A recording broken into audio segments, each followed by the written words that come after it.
All right, so I've mentioned a few times now when we are dealing with an atheist, and prior to you presenting any evidence at all, you remember that you are dealing with somebody who 99 times out of 100 is resolute in their presuppositions that the supernatural does not occur.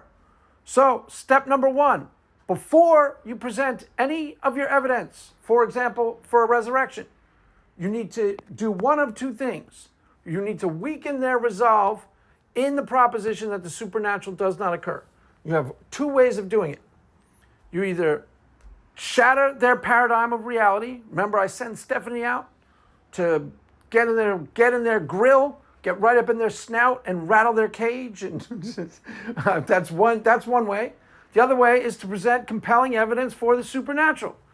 Now, the interesting thing about the second way, there is ample evidence for the supernatural. Manifold, thousands of different examples of rumored to be supernatural occurrences that are pretty well documented, pretty well evidenced for. So how do the atheists avoid this? I have no idea how they've avoided this. They just don't process it. I don't read those studies, Craig. I understand that. That's usually how it goes. All the way from the basic. Before I start that, let me preface the whole thing with, I found a new example. I mentioned in one of my last videos that I had come up with an analogy for my religious experiences and how they are actually, I have really sound evidentiary justification for the things that I believe, really compelling evidentiary justification. Thank you very much. And I had been using an analogy that wasn't working because it involved Bigfoot. And as I mentioned in the past, is when there's a propaganda element to this, okay? And if you use an example like Bigfoot, inevitably there's going to be a certain type of atheist who's not even going to listen to the analogy. They're literally just going to circumvent the entire dialogue and go, "Oh, you tell me you're so dumb you believe in Bigfoot." They won't listen to the analogy. They won't process it accurately. All they'll hear is Bigfoot and go, "Aha, I knew it. Craig Reed's so dumb he believes in Bigfoot." So I found a better example that no one's ever heard of. Just happened to stumble upon. I was watching an old T-jump debate with some guy, and he mentioned this phenomena to give you a good idea of this is what a religious experience is akin to. Okay, once upon a time there was a type of monkey called what was it called? A billy monkey? I forget. I think I have the term, a billy ape, I think it was called. The mystery of the billy ape. What is a billy ape, Craig? Okay, glad you asked. Billy ape was a type of ape. It was very much akin to the phenomenon of Bigfoot, but it's an actual real-world phenomenon. There was a type of ape in a region of Africa known as billy, hence the name, a billy ape, that had only been a rumor. It was supposedly this type of giant ape, okay? And given that nobody had ever seen the ape, a lot of the people, the archaeologists, the people who have been involved with these tribes in this area, were kind of skeptical, were dubious about whether it existed or not. And given that there had all this folklore had grown around this ape, there were some aspects of the ape that had become somewhat, had drifted into legend, and they didn't seem all that true, let's just say. For example, the apes were supposedly huge, which could be true, huge, and 8 lions. Okay, that sounds like 8 lions, and supposedly weren't afraid of people at all. Now, this phenomenon went unnoticed. Why? Because it was in a small part of Africa that very few people went to. So it was this rumor to be this creature akin to Bigfoot, a billy ape, certain type of ape that's gigantic, eats lions, and isn't afraid of people. Now, lo and behold, here's where the example comes from. Here's where I'm going with this. If you are an atheist, listen to this. Suppose you are in this region of Africa called Billy, and you have heard the rumors of this billy ape, and you decided you're very skeptical about it. Why? It sounds a little far-fetched, Craig. Yeah, it sounds a little far-fetched, right? Not quite Bigfoot, but far-fetched. Now you're off on safari, you and your wife, and lo and behold, an ape comes in front of you that 100% matches the description of the billy ape. 100% matches the description of the billy ape. What happens to you then? Do you go, I doubt the reality of my own senses. I'm still skeptical. No, you don't. You go, aha, a billy ape really exists. Your wife goes, how do you know, Craig? Your wife sounds like Stephanie. Yeah, that's the only female voice I do. So we're going to have to work with it. We're going to have to work with it a lot of times. How do you know, Craig? Because look, there's a billy ape. There's the thing that they described, a gigantic ape. This is what happened. Billy ape was rumored to exist, and then lo and behold, one explorer went off one day and found it. Now it's a known fact. It's there, a billy ape. Now, did it eat lions? Probably not. That's probably myth. So there can be folklore and mythology that can grow around something to make it seem less plausible to people, a la supernatural experiences. Hello? What has happened? Folklore and mythology have grown around supernatural occurrences to make them seem less plausible. But that doesn't mean that the thing doesn't actually happen. That doesn't mean that the thing doesn't actually exist. And as I've said 1,000 times in my videos, I am perfectly rationally justified to believe in that which I clearly perceive. So if you are walking through the African rainforest one day and you have heard of the billy ape, and lo and behold, you actually literally see the ape, you can do a check on yourself. Am I drunk? Am I high? Did I get enough sleep? How close are you to the ape? If you're right up next to it, how much are you now going to believe in the reality of that ape? Probably 100%. If you're an honest actor, an honest human being, you are probably going to decide right then and there, well, what do you know? What, the billy ape is real. How do you know? I see with my own eyes. And let's just say you went on 10 safaris that month and you saw it 10 times and it was the same thing. And then you had a guide with you one time and said, oh, yes, that's what we think the billy ape is. So now you have 100% rationally justified to believe in the billy ape. 100% rationally justified. That is very similar to my religious experience. It was rumored. There's a being out there known as a God, Craig. It's a rumor. I doubt it. I doubted it. Or I was skeptical, somewhat dubious. It sounds a little far-fetched, you religious types. And then lo and behold, my wife drags me to church one day, and I had a powerful religious experience right then and there. Now, I didn't quite believe in God on the spot, but I certainly was moved. The needle was moved in me, and I was like, well, wait a minute, something's actually really happening in this church. That was real. That's the same thing. That's the exact same thing. I am 100% rationally justified to believe in that which I clearly perceive. Something has passed from rumor and implausible to, yeah, I directly experienced that. Now, let's get back to where I started, because what this has to do with the supernatural occurrences. Realistically, most of you aren't going to experience God. Why? Because you aren't going to try. The Bible literally says, black and white, seek and you will find, knock and the door will be open unto you. Which atheist is going to seek? Nobody. Nobody. Which atheist is going to hear those words and then seek? None of them. Nobody. Not a single one. Oh, but it doesn't exist, Craig. How do you know? Have you tried? I tried 10, 15 years ago. Which atheist today is going to try? So, what do we have to do? We have to evidence the supernatural to them, which, interestingly enough, and, I'm happy to report, there are thousands of examples of supernatural occurrences really well documented all over the world. Thousands. Some aren't so plausible. Jesus appearing in a burrito in Mexico, maybe. No, Craig, you got to believe me. Jesus appeared in a toast this morning.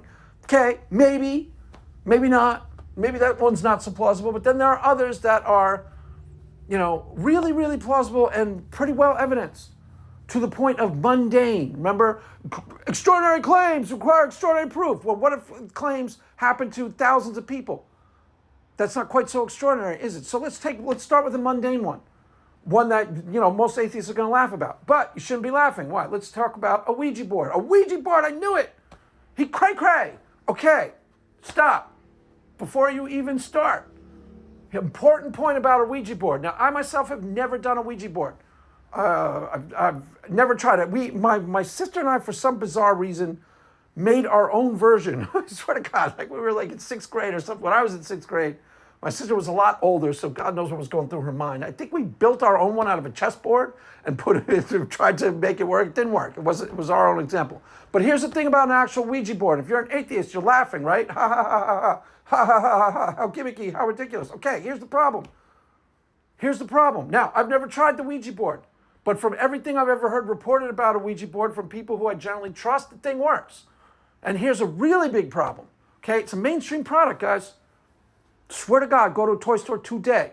It's a mainstream product put out by a mainstream company. I think Hasbro produces them. You go to a toy store today, you will see a Ouija board for sale.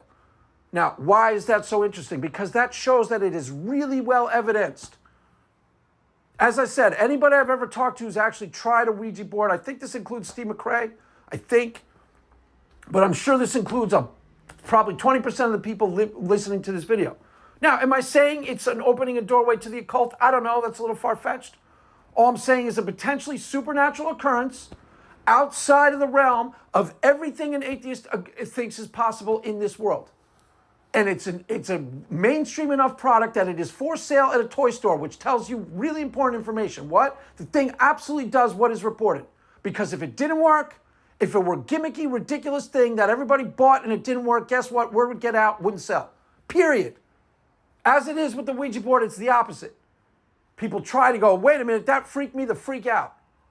It's the only report I've ever heard about a Ouija board. Hey, have you ever tried a Ouija board? Yes, I did. I won't go near it anymore. Why? It freaked me the freak out. I bought one. Like, my friends had one at the party once, and we tried it, and it freaked me the freak out. Supposedly the things work. And there's pretty good evidence of the fact that it works as reported. Why? Because it's a mainstream product in a mainstream store. You can buy one at a toy store. And it's put out by a mainstream company. If the thing didn't work, if it were gimmicky, ridiculous, so obviously, ha ha ha, like an atheist says it is, like an atheist is reporting that it is, have you tried it, atheist? Have you tried it? I'll tell you what, the only atheist I've ever heard tried to write it off was Pine Creek Doug. He goes, you know, with the thing about a Ouija board, if you close your eyes, it doesn't work. Like, that's supposed to mean anything. I have no idea what that's supposed to mean. That could be true. Who on earth cares? What does that got to do with anything? You know, it could be supernatural beings. I don't know. That's got nothing to do with anything. That's a typical atheist. Let me dodge the evidence, the actual evidence, find some gimmicky way to dismiss it.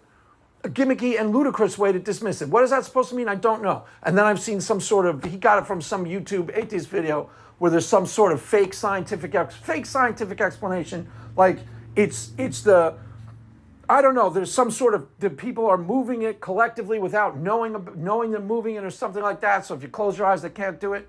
Now that could be true, but that's slightly implausible. That's slightly implausible. That's just as implausible as the actual explanation. All I'm telling you, I'm not advocating for Ouija boards at all. Don't get me wrong. Don't mishear this. If you're an atheist, calm down. I'm not saying Ouija boards are true or not true. I'm saying there's ample evidence for a supernatural phenomenon known as a Ouija board. Ample evidence. How do I know ample evidence? Mainstream product, mainstream store. Go to a toy store today, you could buy one. Which atheist has bought one and tried it? Nobody.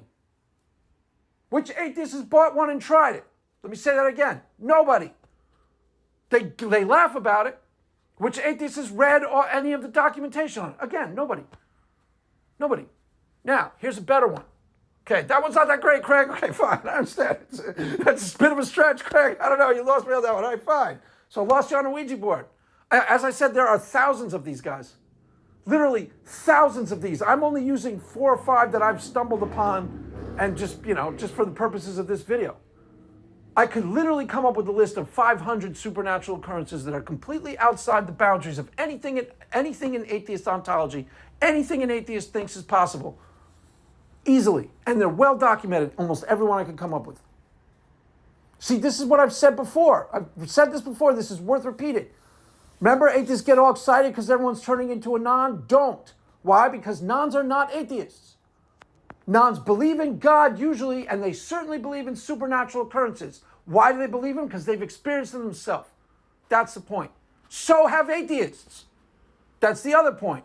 Except the atheist dismisses the reality of their own experience. Why? It doesn't fit in their paradigm of reality. It's exactly why. Almost every atheist listening to me has had a lot of different types of supernatural experiences. How do I know that? It's common to everybody. Extraordinary claims are not extraordinary claims. They're common to everybody. Agency detection is as common as grass. Almost everybody has experienced some variation on that. Everybody. Including an atheist. Everybody's had a what do they call it? A kismet experience? What is that? There's another term for it, I forget. The experience, synchronicity experience. Everybody's had that. Talking to your friend, you know, I'm really struggling with this problem here. There was this guy who I was friends with 10 years ago, Joe. He really would have a good solution for this because he really knew about, I'm really struggling with this paper I'm working on, quantum mechanics. There's this one guy, Joe, who really knew everything about it, and you're talking to your friend. You're walking down the street. But I haven't talked to that guy in 10 years. Lo and behold, hey, guess what? Oh, Joe, what are you doing here? Gee, what a coincidence. That happens to everybody. That happens to everybody. Those synchronicity experiences. The one I used in the past is that you're trying to decide, whether I should become you're racking your brain saying, should I study, should I become a doctor? I'm deciding whether to go to med school. I'm agonizing over it. And then lo and behold, you run into an old friend at the library who went to med school. And it's almost as if the universe is going, wink, wink, come in this direction. Hey, this direction. And he's like, he went to med school. Now he's so happy. He's married with this great family. He's really successful. And it's as if the universe is prompting you in a certain direction. Every single solitary person has had that experience. I almost guarantee you. All right, I almost guarantee you. Why? Because it's a very common experience.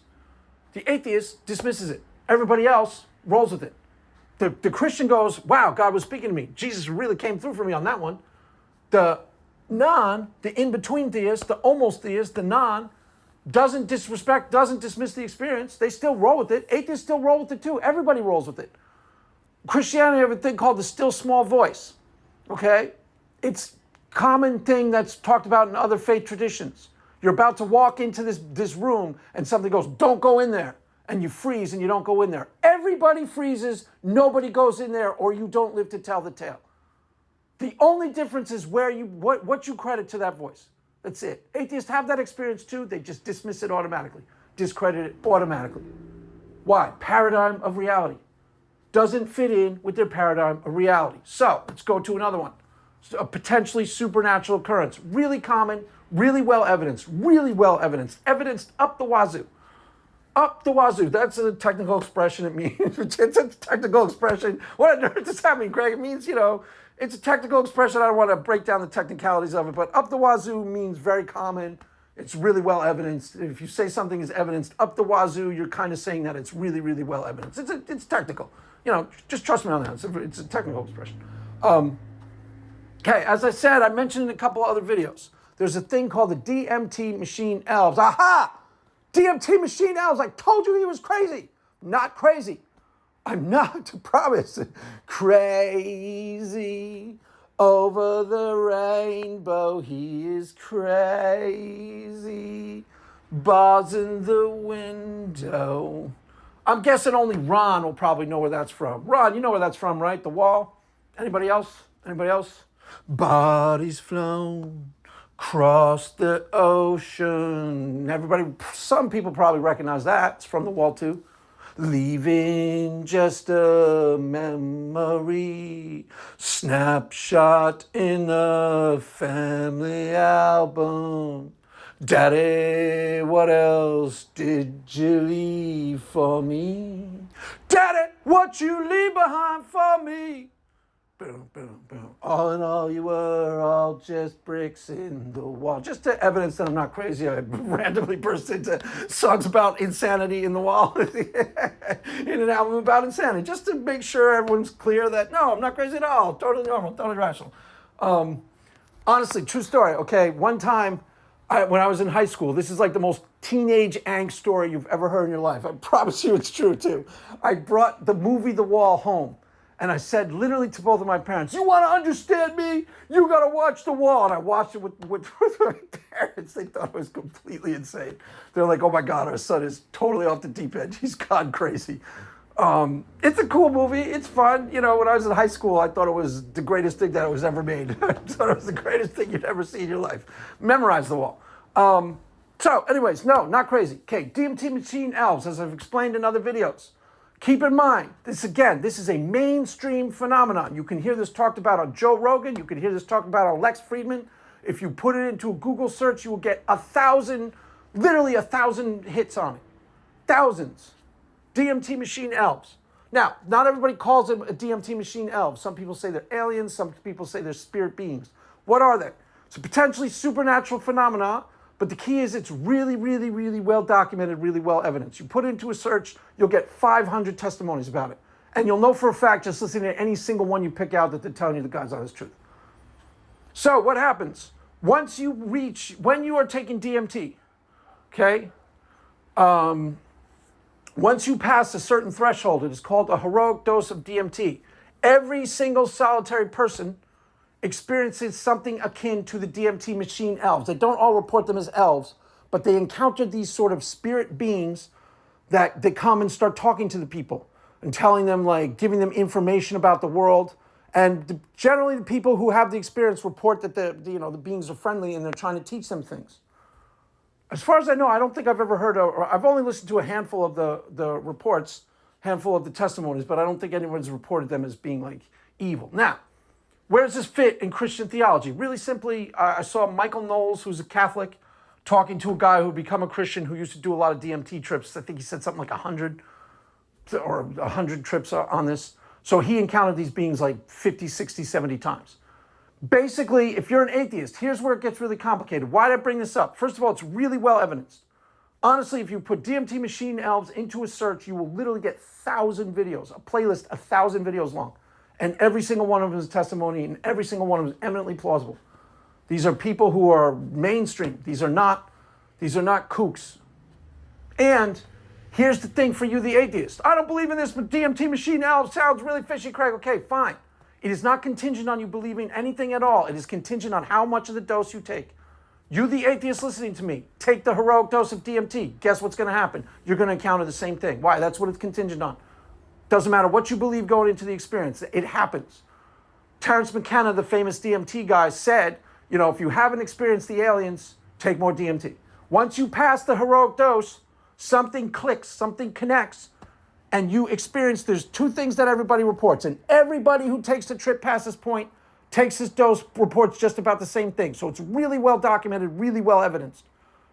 They feel as if they are given epistemic access to some transcendent realm. They do not feel like they are deluding, they are hallucinating. They feel like they have been given epistemic access to some transcendent realm, and they encounter some type of spirit beings. What they actually are, people talk about them differently. Some say they're aliens, some say they're machine elves, some say they're just spirit beings. Now, they fit really easily in Christian theology. The Christians easily decided that they were demonic entities. I don't know that for a fact. I don't even know that they're necessarily supernatural outside of the person. But here's some things to complicate things for you if you are an atheist. They have done brain maps on people. So let's say Stephanie was in a room and they were hooking her up to do studies on her brain. And Stephanie's aunt walks in the room. Her brain registers she's seen somebody walk around and being extant to her. Now let's say Stephanie goes, I'm seeing Marian apparitions. Marian apparitions are those Marian, and she's seen the Virgin Mary floating around the room. Her brain registers the exact same thing. Doesn't register delusion. It registers as if she is seeing something extant to her floating around the room. They've done studies on this, guys. So her brain doesn't register as a delusion. Nobody who takes the dose reports it as a delusion. Everybody reports it as something they are encountering and they're giving epistemic access to. Now, I'm agnostic on whether it does or does not happen. Now, you're an atheist, right? Okay, so in order to be of service to you, I can take out my Occam's razor and I can shave off. I can shave it off so that it's more consistent with naturalism. So it's not actually, in Christian theology, Michael Knowles and the other guy easily decided that these are demonic entities trying to mislead him. That's it. It fits really easy into any theological construct you can think of, anyone under the sun, including forms of Buddhism, by the way. So it's somewhat mythology that Buddhist is atheism. It is in the books of Buddhists, but if you actually go to the ground floor where people practice Buddhism, and guess what? They have whole beings and devils and angels and supernatural entities just like every other place on earth. Why? It's a really common experience, guys. Really, really, really common. Now, again, I'm agnostic, so if you're an atheist, simmer down. He's getting all fired up. I can't believe he believes in something so stupid. I'm telling you the truth. I don't care what you believe after hearing this. If I gave you, whoever's listening to me, a heroic dose of DMT, you would encounter the exact same thing. Why? It seems to be around the boards phenomena. Really well evidenced, and it's not contingent on anything you believe prior to the experience. So you, the atheist, would encounter it directly, these spirit beings. And if I take my Occam's razor and shave it down to something more consistent with naturalism, okay, the most plausible explanation for this that is consistent with naturalism would be it's some sort of projection of the unconscious mind that we don't understand. Okay, here's the problem with that. That's still way outside the boundaries of what atheists allow in their ontology. We are still dealing with something that is not accounted for by atheists at all. Almost any atheist, if I just said that without any explanation, they go, oh, that's woo, it's woo. I told you Craig's a woo artist. So we have well-documented phenomena that are completely outside the boundaries of what atheists say is possible in the world. Hello? Did I stutter? No. Let me say that again. Why? Because it felt good to say. So we have a really well-evidenced, really well-documented phenomenon that is completely outside of the boundaries of what almost any atheist says is possible out there in the world.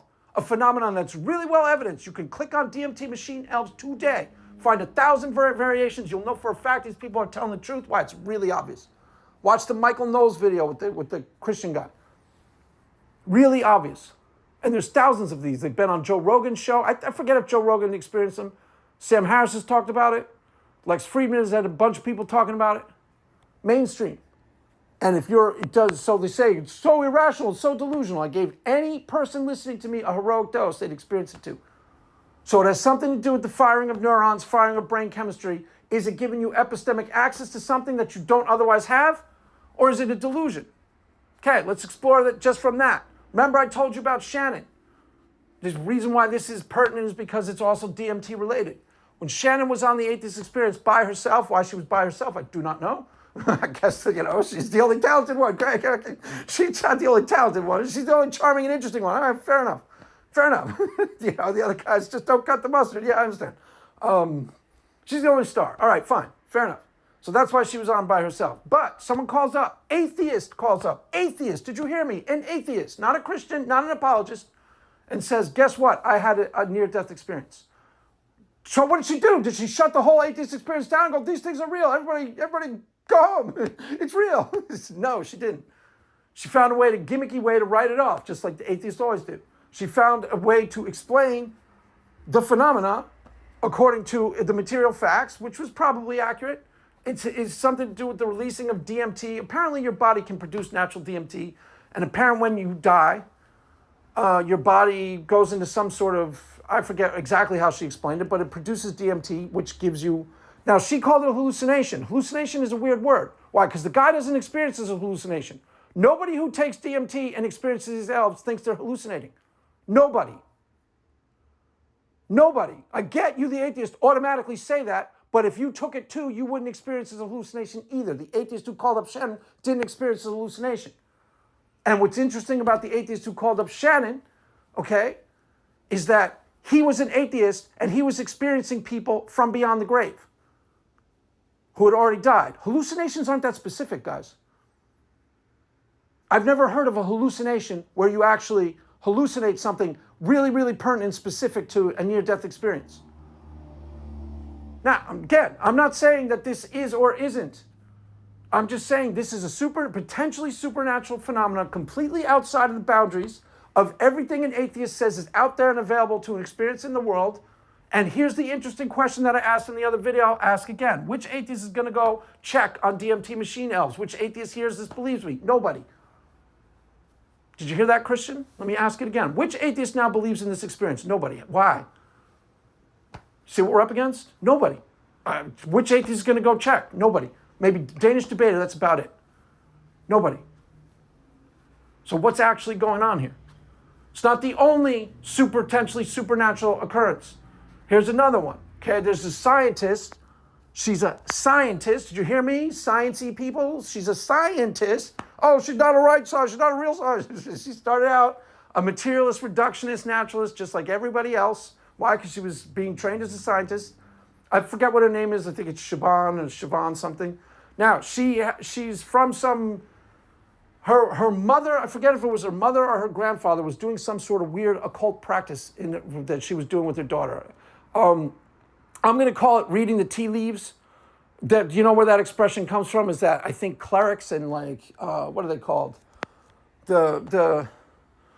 from old tribes, the soothsayers literally actually used to put tea leaves down and I think try to read the tea leaves. Okay, that's where that expression comes from. This, I think, was technically coffee grinds, and she would read her coffee grinds about her daughter or granddaughter. Now, this is a scientist. This girl is at school being trained as a scientist. So she doesn't believe it, but she keeps participating in it. But why did she start to come to believe it? You can hear this in her own words. Because the answers that the person doing the readings on her was getting was way outside the boundaries of what would be considered possible, just according to random. Atheists will say this is all, oh, psychics, it's so ridiculous, they're always debunked. No, there's some really well-documented evidence about psychic, guys. You just don't look. Well, you don't look. I don't know. There's really well-documented stuff on near-death experiences. How do the atheists avoid it? I don't know. Probably the same strategy they use when they avoid everything else. They latch on to the gimmicky, stupid ones, and they disregard all the credible ones. They latch on the ones that are really obviously fake. It's just like anybody listening to me now go, I can't believe you believe in something this stupid. You know, Jesus didn't appear in your toast, Craig. That's going to be the tagline. Jesus isn't appearing in your toast, Craig. Nobody said anything outlandish. They pretend, they lump them all into the same category. These are outlandish, kooky, weird crap that's all been debunked. When there's huge chunks of it that haven't been debunked at all, they're really well evidenced, really well tested for. That's why I use DMT machine elves. First of all, nobody's heard of it. No one's got an agenda against it. Second of all, you, the atheist, take the heroic dose. You're going to experience it too. Which is perfectly consistent with my argument about religious experience. If I trained you, the atheist, listening to me, you, the atheist, not you, the theist, should train you, the theist, too. Why? Because you don't know how to pray. You don't know how to actually hear from God when you pray. You really don't. No, most of you don't. That's why you become atheists every once in a while, because you have no idea how to actually connect with the Lord. You have no idea. Most Christians don't, or don't know it that well. They connect rarely, every once in a rare while, and that's what they go off of, the fumes of a religious experience. Basically, the rumor of a religious experience. But I can teach any atheist listening to me how to connect powerfully with a certain type of ritual that I'm arguing grants you epistemic access to an experience with a transcendent being.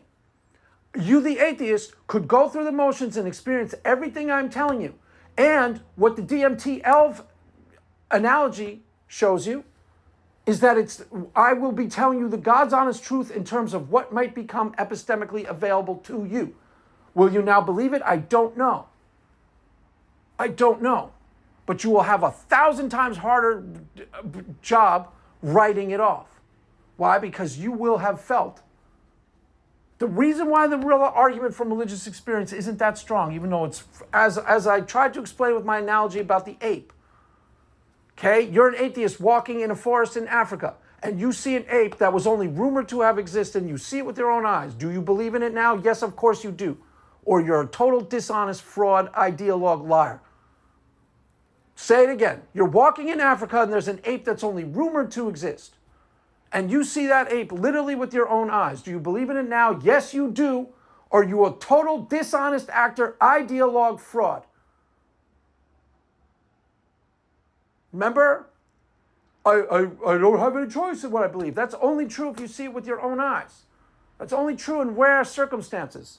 Most of the stuff is contingent and volitional. You have a choice whether you take DMT machine elves, whether you take DMT. You have a profound choice. You have a choice whether you take enough dose to experience the elves. You have a choice whether you're going to listen to the testimonies. That's volitional. You listen to enough testimonies and you will know for a fact these people are telling you the God's honest truth. Why? Because it's really obvious.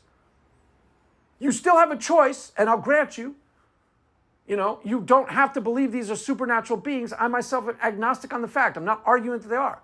I'm arguing that even in the most naturalistic interpretation of the phenomena, still well outside the boundaries of what most atheists would consider plausible.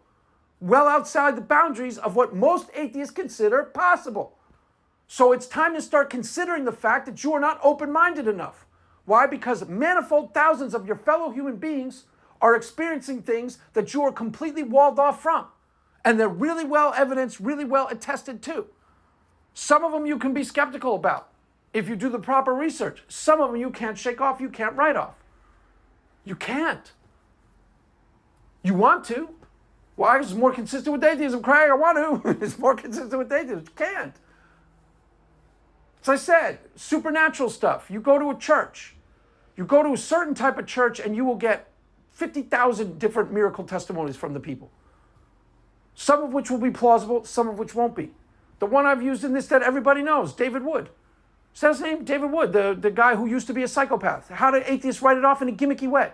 Oh, I'm glad he became a Christian because he used to be a psychopath. Everybody knows he's telling the God's honest truth. Everybody knows he's telling the God's honest truth. He was a diagnosed psychopath, tried to kill his dad with a hammer. Then he became a Christian. Hallelujah. Now he's stable, puts out YouTube videos. Don't say he's got a better channel than mine. Better channel than yours. Shut the F up. No, he does not. I protest. Everybody knew when he said that in the debate. Every atheist knew that he was telling the God's honest truth. How'd they write it off? They said, oh, so they had a gimmicky way of writing it off. I'm glad he's Christian, yeah, because he used to be a psychopath. And didn't process it. That's how they write it off. They don't process it. How did Shannon write off the fact that a guy had a near-death experience? An atheist. Which means she could have a near-death experience. When you listen to the person talking about the DMT machine elves, remember this. What? You're not any different from any of them. I give you the heroic dose of DMT. Guess what? You're going to experience them too. I train you how to pray the way I pray. Guess what? You're going to experience something akin to what I experience. Why? I'm not wired any different from you. You can pretend that I am, but I'm not. Better singer than you. Unless you're good. Maybe not. I don't know. Better singer than a lot of you. Better looking than most of you. A lot better looking. That one's a given. Better looking for a 50-year-old man? Please. 50-year-old man, I'm a hunk of burning love. Honestly, 30-year-old, I'm below average. But for the 50-year-old, hunk of burning love right here. Hunk of burning love right here, guys. So, does everyone understand what I'm saying? And if you're an atheist, there's ample amounts of research out there to be done that you haven't done. Why? Because these are just off the top of my head. When that woman who I was talking about, that Dr. Siobhan, started finding that her mother's or her grandmother's reading of the coffee was getting a little bit too close to home. You listen, tell the story. Which atheist is gonna go listen? Nobody. Why? Because it would start to undercut their own paradigm of reality, and they don't want to do that. They'd rather try to undercut yours. Why? It's a lot easier. Shift the burden of proof back onto you and then say, oh, I don't believe it. Even though there's ample evidence of this stuff out there. I've only been doing this for 4 years and I've found thousands of evidences of things that are eminently reasonable, eminently plausible. And if you were paying attention, they'd be really hard to shake off. So you should have already done this.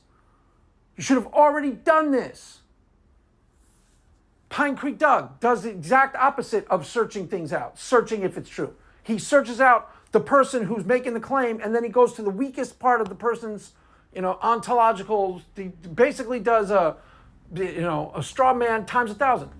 He interviews somebody, starts getting a feel for what type of person they are, then goes to the weakest possible claim that person can make, and then, goes from there.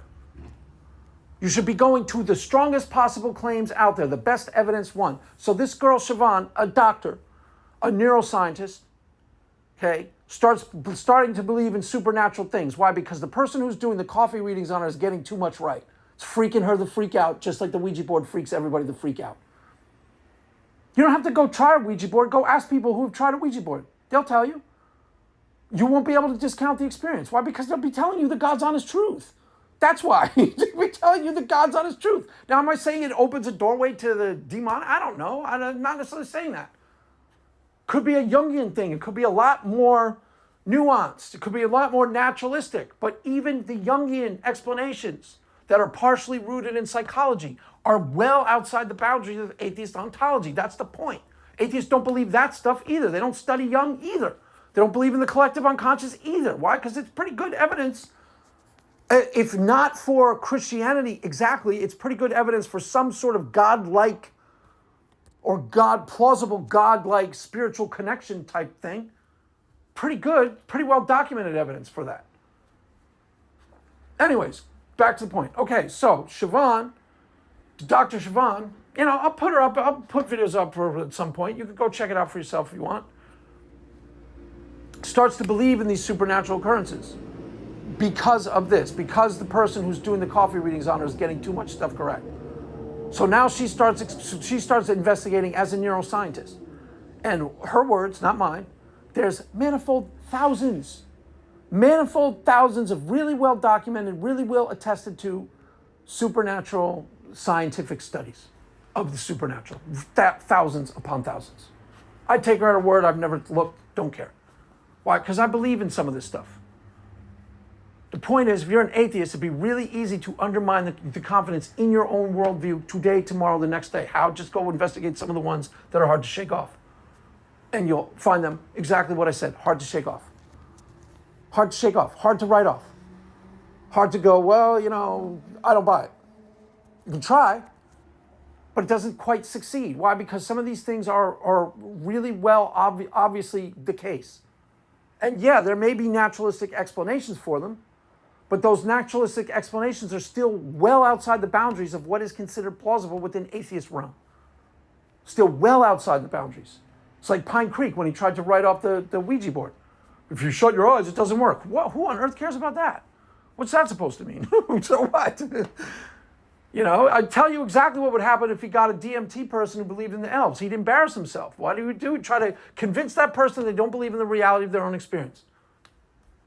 Again, go to the analogy of the ape in the forest. You see the ape with your own eyes. Do you believe in the reality of your own experience? Are you so much of an ideologue you discount the evidence of your own eyes? Why? Because I'm too sciencey to believe in this thing. It was considered really implausible by my smart friends. Therefore, I don't believe in what I see. That's what would be going on. I believe in ideology, not in evidence. I believe in my ideology, Craig, not evidence. Yeah, that's usually the case. That's the point.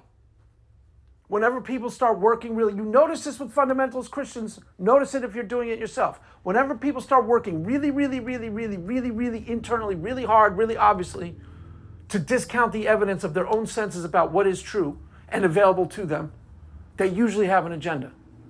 There's a whole group of atheists, about half of them that fall well within the boundaries of this. A lot of atheists listening to me, it's not true of. They just haven't looked. They haven't bothered investigating some of these things. And when they do, they tend towards, the gimmicky stuff.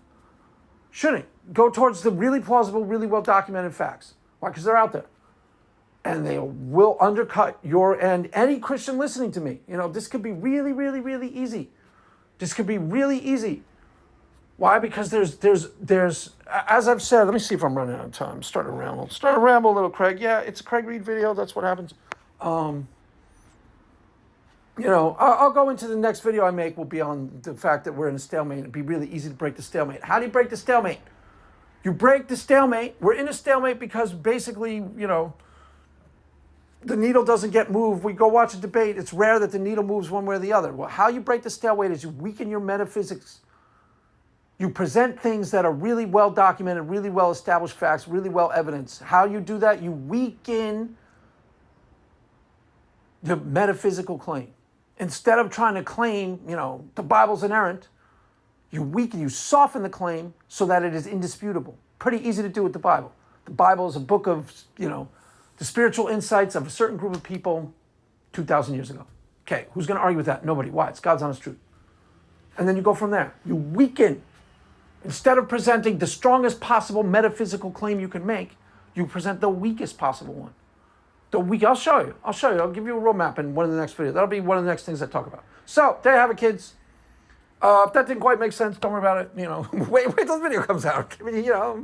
Building up the excitement. That's what I was doing. So, there you have it, kids.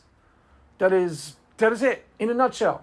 And the four I mentioned are just off the top of my head, just things I've stumbled upon in my own little, not even research, I just watch about an hour and a half of videos in this area a night or so. So it's not even research. I haven't even started looking to research the topic. Any of you who's a Christian, start researching. You'll find thousands of examples of things that are eminently plausible. Christians walk away from this stuff because they don't want to be showing them. I'm just trying to get people to see that there's ample evidence for supernatural occurrences to the manifold thousands, and they're really well documented. And most atheists have had supernatural experiences themselves. Most atheists are like, I forget if I mentioned this before, Camille Gregor. I guess he spoke the quiet part out loud. I guess he didn't think that anyone was listening. Or maybe he's just being honest. I don't know. But he said, I've had at least 5 experiences, his words, not mine, at least 5 experiences, and I'll paraphrase him so you get the idea, that I would think are supernatural if I were a different type of person. It's literally what he said. I've had at least 5 experiences that I would think of as supernatural if what? If I were a different type of person. Paradigm of reality. That's why this is important. Why? Because you need to shatter the paradigm of reality. To shatter the paradigm that says this stuff is all alleged and implausible, when some of it is eminently plausible, eminently reasonable, and evidently well evidenced. It's not just about, demonstrating the ontological status of God. Start with demonstrating the reality of at least the phenomena. You get people to at least to acknowledge that, the whole claim that there's no empirical evidence is ludicrous. I brought up the Asbury outpouring, right? That's a building with people in it, in the real world, where a religious phenomenon occurred. That is absolutely 100% case closed, available for empirical investigation. Nobody did it yet. That's the only thing missing. And these experiences, these types of spiritual experiences, are not all these inchoate, can't all be right, they can all be wrong. It's all this cacophony of, it's not. They're easily categorizable. There's the Holy Spirit encounter experience, which would have been an Asbury outpouring, is what I'm talking about, versus the experience of the transcendent, which is pretty common throughout almost every religious tradition under the sun, and it maps onto all of them, where you have this sort of, experience, generic experience of timelessness and melting into the universe as one type thing. That's a common experience. At some point in the next 15 or 20 years, this is what's going to happen. Why? Because this stuff will be really well documented. Or maybe it'll take a little longer. I don't know why it hasn't already been done. But it hasn't been done. But it's all there available for empirical investigation. And then it's going to be a lot harder to just write it all off. Why? Because some of it can't be written off. That's the point. Some of it can't be. Some of it can't be.